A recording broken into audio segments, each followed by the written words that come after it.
जुन्या नाशिक परिसरामध्ये इमारत कोसळली। ढिगाऱ्याखाली अडकलेल्या 7 जणांना बाहेर काढण्यात आले। अडकलेल्यांमध्ये 2 लहान मुलांचाही समावेश आहे। 7ही जखमींवर नाशिक जिल्हा रुग्णालयामध्ये उपचार सुरू आहेत। काही दृश्य आपण पाहतो, इमारत कोसळल्यानंतरची दृश्य आहेत। खरं तर इमारतीचा कोसळलेला सगळा भाग, त्याखाली काही जण अडकलेले होते। 7 जणांना बाहेर काढण्यात यश आले। अडकलेल्या दोघांमध्ये चिमुकले सुद्धा आहेत। प्रतिनिधी किरण ताजने फोन लाईनवरून जोडले गेलेले आहेत। अधिकचा तपशील त्यांच्याकडून घेऊया। किरण,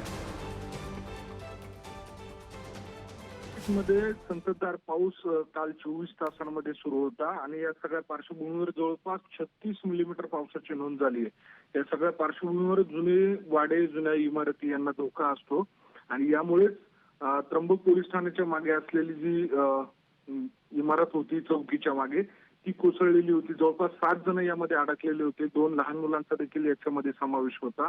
यामध्ये कुणाचाही मृत्यू झालेला नाही, ही बाब एक सुदैवाने चांगली आहे। मलबा हटवण्याचं काम रात्री उशिरापर्यंत सुरू होतं। किरकोळ जखमी झालेले आहेत, त्यांच्यावर नाशिकच्या जिल्हा रुग्णालयामध्ये उपचार सुरू आहे। मात्र या निमित्तानं जुन्या वाड्यांचा, जुन्या इमारतींचा मुद्दा जो आहे तो ऐरणीवर आलेला आहे। पावसाळ्यामध्ये नाशिकमध्ये अशा घटना वारंवार घडत असतात। नाशिक महानगरपालिकेकडनं नोटिसाही बजावल्या जातात, मात्र नागरिक या धोकेदायक इमारतींमधनं बाहेर पडायला तयार होत नाही आणि त्यामुळे अशा घटना घडत असतात। त्या सगळ्या पार्श्वभूमीवर आता प्रशासनानं पुन्हा एकदा कठोर कारवाई करण्याची गरज आहे। विक्रम, बरं, प्रशासन काय कारवाई करतं याकडे तुमचं लक्ष असू द्या। वेळोवेळी अपडेट्स घेऊ। तुर्तास धन्यवाद या सगळ्या तपशिलांसाठी।